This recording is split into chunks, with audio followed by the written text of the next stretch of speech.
Охриѓани ги пречекаа Парулевска и златната теквондо генерација.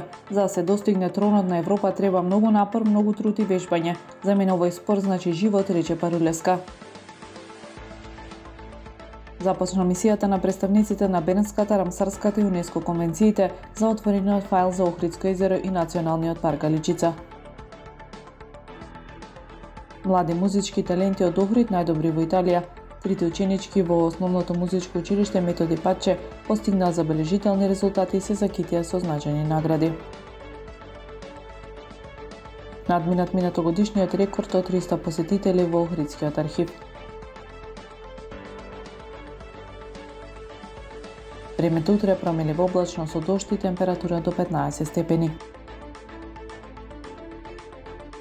Следевте една минута вести на Охрид Ньюс.